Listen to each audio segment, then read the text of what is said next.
아멘. 할렐루야. 아멘. 참 더우시죠.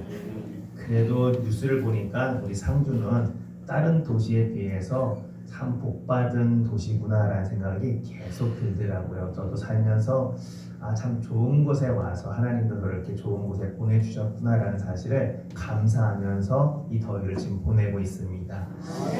연일 계속되는 무더위 때문에 몸도 지치고 마음도 쉽게 힘이 빠지고 있습니다. 그러니 모두 건강 잘 챙기시기를 간절히 소망합니다.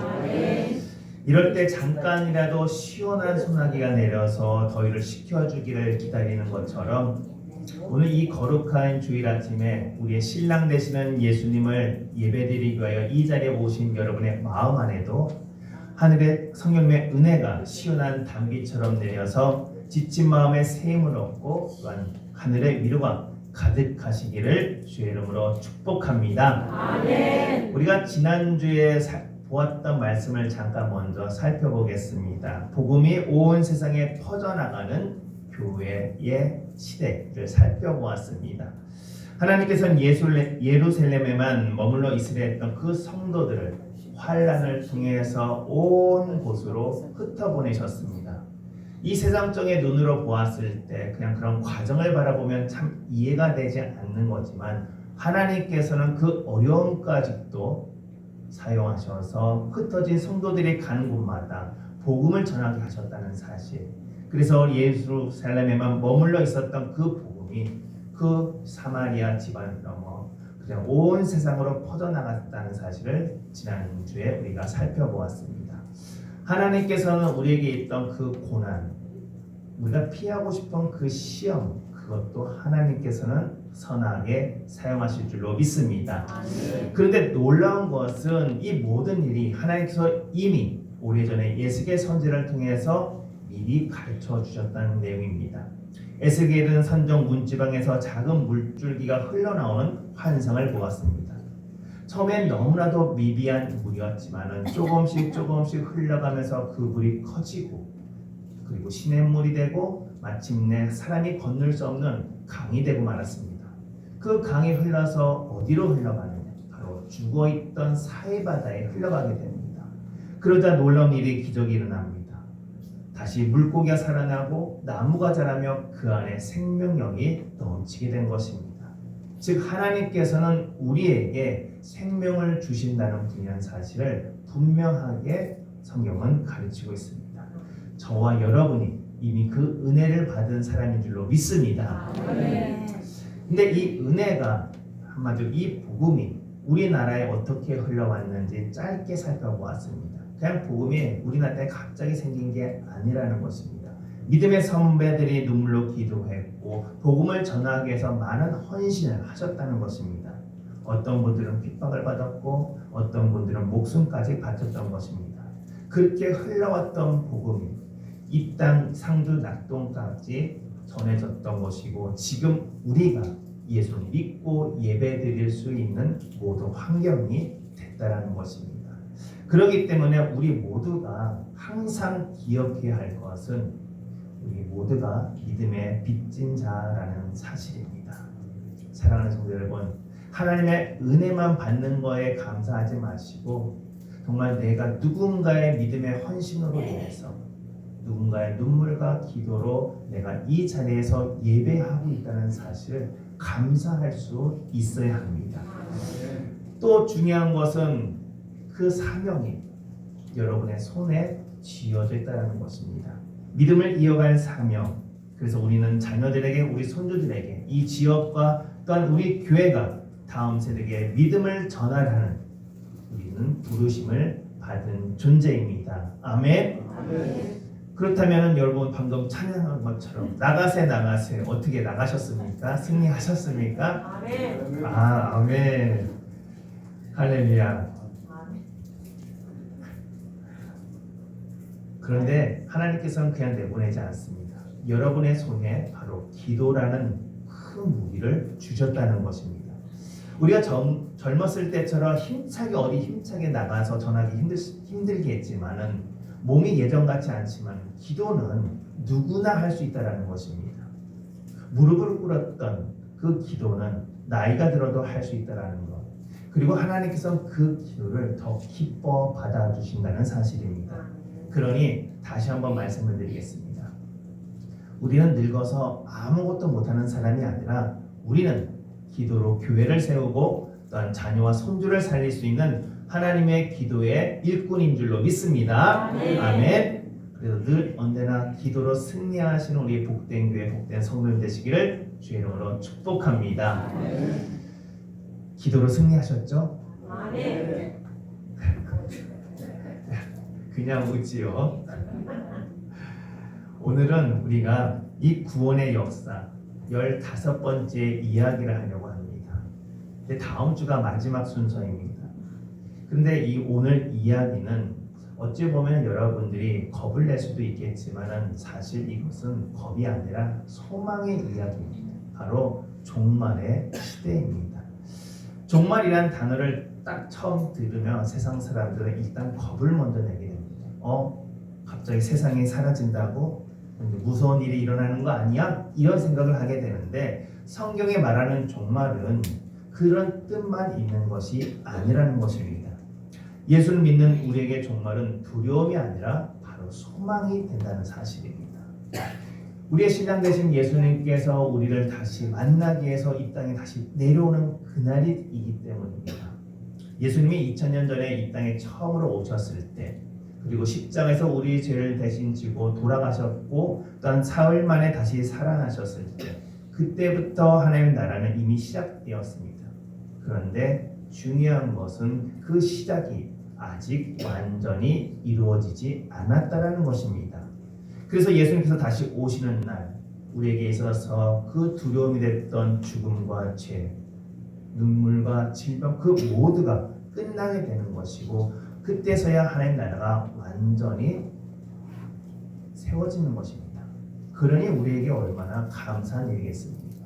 그렇기 때문에 우리가 이 땅을 살아가면서 오늘 이 시간을 살아갈 때 가장 기억해야 할 것 중에 하나가 지금 이미 하나님 나라는 시작되었지만 아직 완성되지 않은 시간을 우리가 지금 살아가고 있다는 사실을 고백할 수 있어야 되고 그것을 바라볼 수 있는 영적인 눈이 필요합니다. 오늘의 이 말씀을 하려고 합니다. 우리가 살다 보면은 여러분 가운데 가장 가슴 설레고 기뻤던 날이 언제입니까? 아마 나의 결혼식보다도 내 자녀들이 혼인 날짜가 잡혔을 때가 더 기쁠 것 같습니다. 요즘 젊은이들은 너무나도 결혼이 우리랑 생각이 좀 많이 다릅니다. 이제 검소하고 이제 소규모로 가족들이랑 친구들만 불러서 그냥 간단하게 결혼식을 하면서 축의금은 다 받습니다. 그런데 오늘날 여러분들 어르신들의 그 결혼식 때만 해도 전혀 다르지 않았습니까? 온 동네의 잔치날입니다. 혼인 날짜가 정해지면 어머님들이 직접 솜을 넘어서 이불을 손수 만들어줍니다. 그리고 며느리나 딸이 입을 그 한복도 손으로 바느질하며 하나하나 그 모든 것을 준비하셨습니다. 그리고 동네 사람들에게 돌릴 떡과 고기 대접할 준비를 하느라 온 집안이 싱글벙글 활기가 차고 넘치게 됩니다. 혹 그 준비하다가 손가락이 바늘에 찔리기도 하고 허리가 아프기도 해도 대수롭지 않게 웃고 넘어갈 수 있습니다. 왜 그러겠습니까? 그 마음에 너무나도 기쁨이 행복이 가득 차고 넘치기 때문입니다. 이미 날짜가 정해졌으니 그 날짜는 반드시 올 것이니 지금 그날이 아니어도 기다림 자체가 행복이었고 그 기쁨이 너무나도 가득했기 때문입니다. 우리의 신앙도 이와 같아야 됩니다. 지금 우리가 어떤 시대를 살아가고 있느냐? 바로 하나님께서 우리에게 영원한 천국 잔치를 약속한 그 시간을 보내고 있다는 것입니다.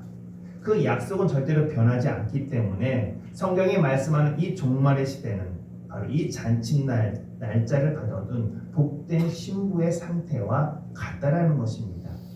그렇기 때문에 내가 요즘 살면서 몸이 아프고 경제적으로 어렵고 어떤 걱정거리가 많아도 우리는 낙심할 필요가 없다는 것입니다. 우리 안에서 이미 예수님께서 함께할 영원한 천국이 이미 눈앞에 기다리고 있기 때문입니다. 그러니 우리가 믿음으로 살아가는 것이 얼마나 중요한지 이 종말의 시대에 우리가 믿음으로 고백할 수 있어야 하는 것입니다. 우리는 분명하게 이 종말의 시대를 살아가고 있습니다. 조금 어렵게 말하면 이미와 아직의 시대입니다. 예수님께서 이 땅에 오심으로 하나님의 나라가 분명하게 시작되었습니다. 왜 그런 일을 우리가 확증할 수가 있습니까? 예수님 가는 곳마다 귀신은 떠나갔으며 병든 사람은 고쳐지고 죄인이 용서함을 받았습니다. 절망하던 사람이 소망을 품게 됩니다. 한마디로 이 예수님의 오심으로 말미암아 하나님의 나라가 이 땅 가운데 시작되었다는 사실을 성경은 여러 이야기로 증거하고 있습니다. 마귀가 처음에 예수님 오셨을 때 어떤 일이 있었는지 아십니까? 자기 마음대로 다 될 줄 알았습니다.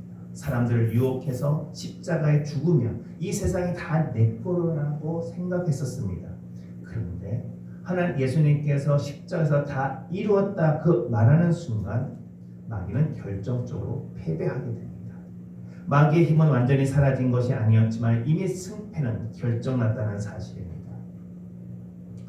구속사의 최종 승리가 그래서 지금 어디에 있는지 아십니까? 바로 저와 여러분의 손안에 있습니다. 아멘. 그렇기 때문에 사기의 마귀가 아무리 으름거려도 이미 그는 이빨 빠진 호랑이에 불과하며 예수님의 보혈로 우리가 의롭다 칭함을 받는 우리는 절대로 그들이 우리를 지옥 형벌로 끌고 갈 수가 없습니다. 그러므로 우리가 살아갈 때 사단에게 패배할까 무너질까봐 벌벌 떠는 패배자의 모습으로 살아서는 아니 됩니다. 그는 나를 절대 해칠 수가 없고 나를 죽음으로도 이끌 수 없고 나를 영원한 형벌 가운데서 끌고 갈 수 없다는 사실을 믿음으로 고백되어지길 바랍니다. 이미 우리에게 주신 내 손안에 담겨있는 그 승리 그것을 붙잡으며 항상 천국의 기쁨이 가득 차고 넘치시기를 승리하는 믿음이 되시기를 주의 이름으로 축복합니다. 아멘. 그런데 때로는 저에게 이런 질문을 던집니다. 목사님, 예수님께서 이미 모든 것을 승리하셨는데 왜 아직도 우리는 힘들게 살아갑니까? 왜 병이 생기고 허리가 아프고 무릎이 아픕니까? 왜 자녀 걱정은 끝이 없으면서 왜 세상은 점점점 어지러워집니까? 이런 질문을 매번 던집니다. 그런데 그 이유를 성경에서는 아주 분명하게 말씀하고 있습니다. 하나님 나라는 이미 시작되었지만 아직 완전히 이루어진 것이 아니라는 이유입니다. 쉽게 말하면 전쟁은 이미 승리로 이미 결정되었지만 마지막 적군이 모두 항복하기까지 조금 시간이 더 필요하다는 것입니다.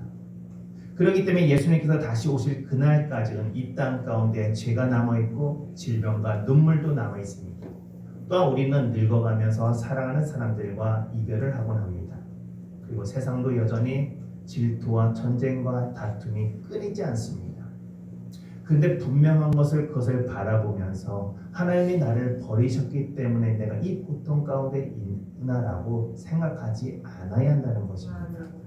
예수님께서 다시 오실 날을 기다리며 그 마지막 시간 가운데 우리가 살아가기 때문에 우리 환경 가운데 보여지는 세상에 그런 안타까움이 있구나라고 볼 수 있어야 한다는 것입니다. 한번 보겠습니다. 우리가 벼를 논에다 심었다고 해서 또한 벼가 자라기 시작했다고 해서 바로 추수합니까? 안 합니다. 못 합니다. 그냥 시간이 지나서 마침내 알곡이 다 익어야 추수하게 되는 것처럼 우리의 믿음도 마찬가지라는 겁니다. 구원은 이미 여러분들이 받으신 줄로 믿습니다. 그러나 하나님께서 약속하신 그 영광은 예수님께서 다시 오실 그날에 완전히 이루어진다는 사실. 그래서 지금 우리는 그 날을 기다리며 살아가고 있다는 것입니다.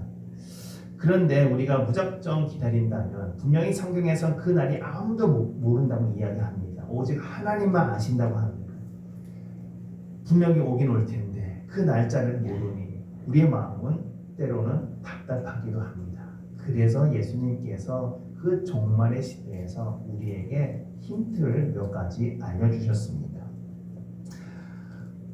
어떤 일이 일어나는지 분명하게 가르쳐 주십니다.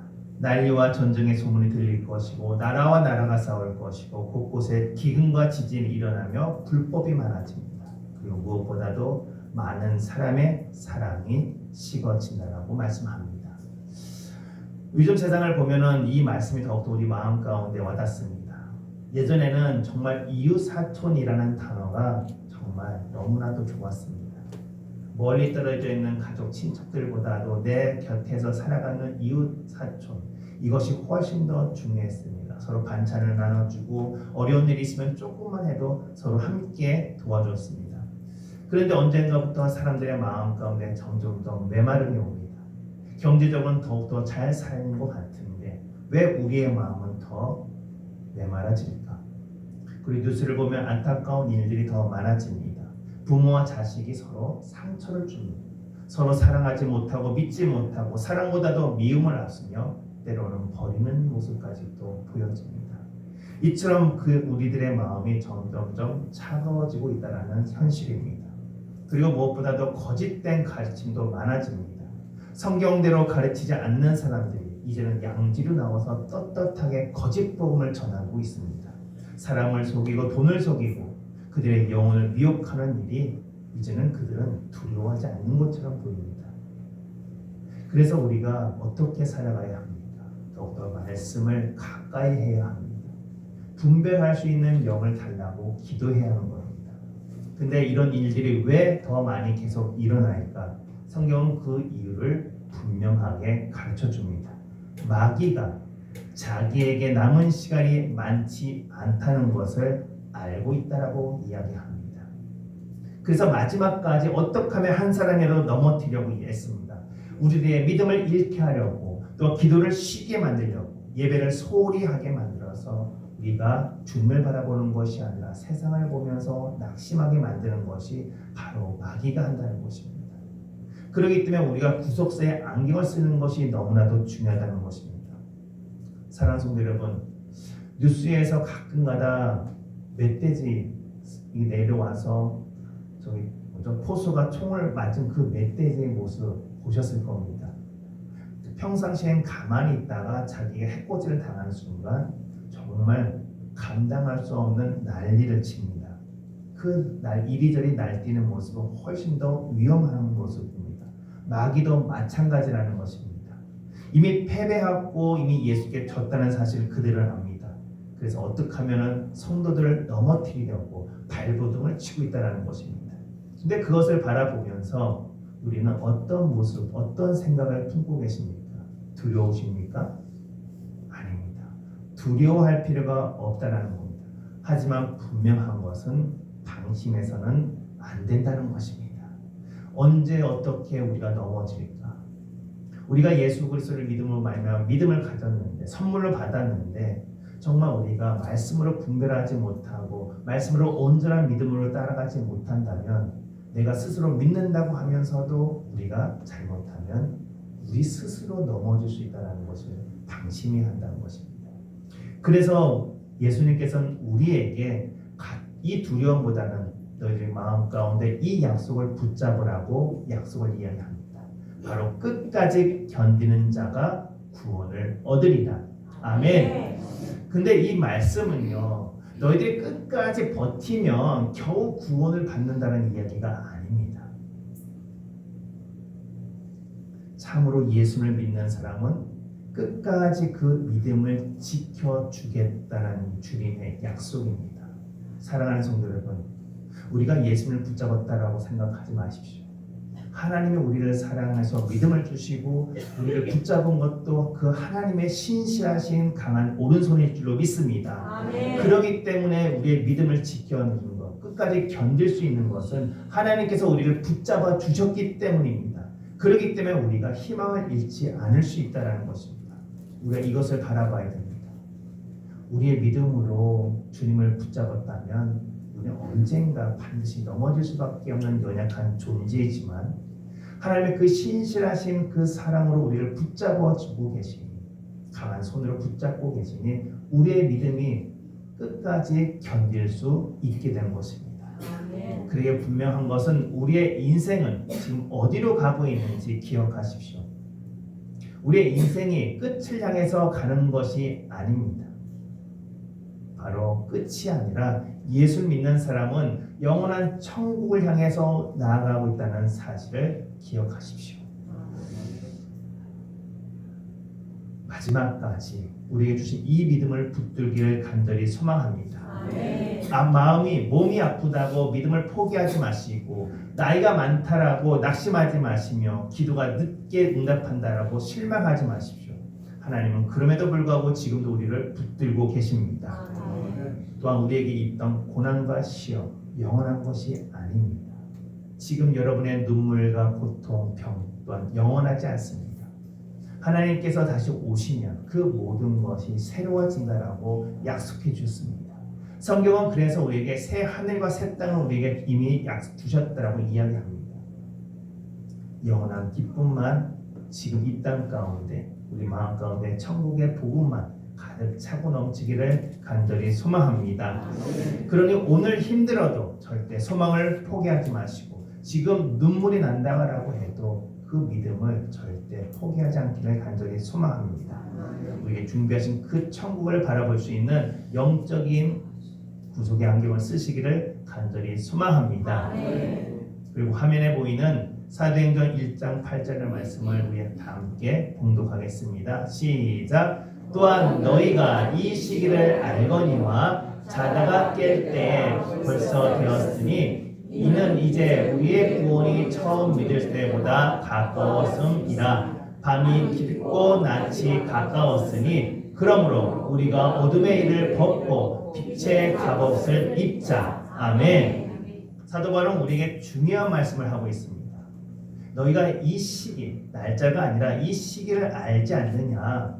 그러니 지금 너희들이 어떻게 지금 하루하루를 준비하면서 살아야 되는지 분명하게 가르쳐주고 있습니다. 자다가 깰 때가 되었다라는 것입니다. 우리가 육체적으로 잠을 자는 잠을 이야기하는 것이 아닙니다. 하나님을 잊고 살아가는 영적인 잠을 이야기합니다. 쉽게 말해서 기도를 쉬는 잠, 또한 말씀을 멀리하는 잠, 예배를 소홀히 하는 잠, 세상 걱정만 하며 살아가는 잠입니다. 그런 잠에서 지금 깨어나라고 이야기합니다. 왜 깨어나야 합니까? 오늘 주신 말씀처럼 예수님께서 다시 오실 날이 바로 처음 예수님을 믿었던 날보다도 훨씬 가까워지고 있기 때문입니다. 여러분, 나이를 먹는다는 건 여러분은 기쁨입니까? 걱정, 근심입니까? 대답이 없습니다. 이거 많은 겁니다. 네. 나이를 먹을수록 더욱더 주님을 만날 그 날이 다가온다는 것입니다. 어제보다 오늘이, 오늘보다 내일이 더욱더 주님을 만날 날이 가까워지고 있으니 기뻐할 수 있는 그런 영적인 눈을 가지시기를 주의 이름으로 축복합니다. 우리가 마태복음 25장에 10처녀의 비유가 있습니다. 잘 알고 계십니다. 5명의 처녀는 불과 기름을 준비했고 또 5명의 처녀는 불만 준비했습니다. 근데 우리가 잘 그 말씀을 깨달아야 됩니다. 우리가 흔하게 그 5명, 나머지 지혜롭지 못한 그 5명을 어떻게 평가합니까? 준비하지 않았다라고 이야기하지만 잘 생각해 보십시오. 그 5명 처녀들도요, 신랑을 준비할 준비를 했습니다. 그리고 기름이 떨어지자 열심히 구해서 와서 다시 또 왔습니다. 근데 그 사이에 신랑이 온 것입니다. 정말 그 비유에서 중요한 것은 준비할 때가 있다는 것입니다. 준비를 하지 못한 것이 아니라 너희들이 정말 밤이 깊고 낮이 가까워졌을 이때에 정말 준비하지 않으면 이미 예수님 왔을 때는 준비할 타임을 놓치게 된다는 사실입니다. 가장 우리가 밤이 깊을 때가 언제입니까? 바로 새벽, 해가 뜨기 전입니다. 지금 우리가 그 시대를 살아가고 있는데 이 준비하는 타임을 놓치게 된다면 너희들이 아무리 준비해도 놓치게 된다는 사실. 항상 우리의 삶 가운데 오늘 주어졌던 이 하루, 이 시간 바로 여러분들이 최선을 다하며 준비해야 한다는 것입니다. 또한 그리고 바울은 정말 어둠의 일을 벗고 빛의 갑옷을 입자라고 마지막 우리에게 강조하고 있습니다. 어떻게 우리가 하루하루 빛의 갑옷을 입을 수 있을까? 바로 예수를 닮아가는 거룩한 삶을 살아가시는 것입니다. 말을 조심하고 또한 화를 오래 품지 않고 용서하고 사랑하는 것입니다. 늘 정직하게 살고 말씀대로 살려고 힘쓰는 것, 그것이 바로 빛의 갑옷을 입는 자의 모습입니다. 사랑하는 성도 여러분, 이 땅을 살아갈 때 이 땅에서 영원히 살 것처럼 살지 않기를 간절히 소망합니다. 우리의 진짜 본향은 이 땅이 아니라 주님이 예비하신 저 아름다운 천국입니다. 그러니 언제나 삶 가운데 주 예수여 어서 오시옵소서 기쁨으로 마중할 수 있는 준비된 저와 여러분이 되시기를 간절히 소망합니다. 또한 마지막으로 예수님은 천국 잔치가 언제 열릴지 분명하게 가르쳐 주었습니다. 정확히 오신 날은 하나님만 아시지만 그에 대한 비밀을 가르쳐 줬습니다. 이 천국 복음이 모든 민족에게 증언되기 위하여 온 세상에 전파되리니 그제야 끝이 오리라. 아멘. 하나님께서는 지금도 복음을 전하는 것을 멈추지 않고 있습니다. 이 세상에 복음에 전하는 것이 끝나야 바로 그 날이 온다라고 분명하게 우리에게 가르쳐 주었습니다. 그렇기 때문에 교회에서 가장 중요한 일 가운데 하나가 바로 이 복음을 전하는 것입니다. 제가 매일매일 교회 소식 전할 때 꼭 전하는 말씀이 복음을 전해야 합니다라고 이야기합니다. 그것은 우리가 성도로서 하나님께 예배드린 것만큼 더 중요한 것이기 때문입니다. 목사님, 저 나이가 먹고 이제 힘이 없어요. 걸어갈 힘도 없어요. 이렇게 얘기하시잖아요. 그렇지 않습니다. 제가 처음에도 말씀을 드렸지만은 우리가 젊은이처럼 어디 막 돌아다니면서 전도하는 것이 아닙니다. 이미 여러분들에게 있던 기도라는 전도의 도구가 있습니다.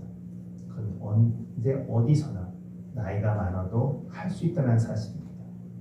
결코 여러분들이 하는 그 기도는 하나님께서 절대 귀하게 여긴다는 사실을 기억하시길 바랍니다.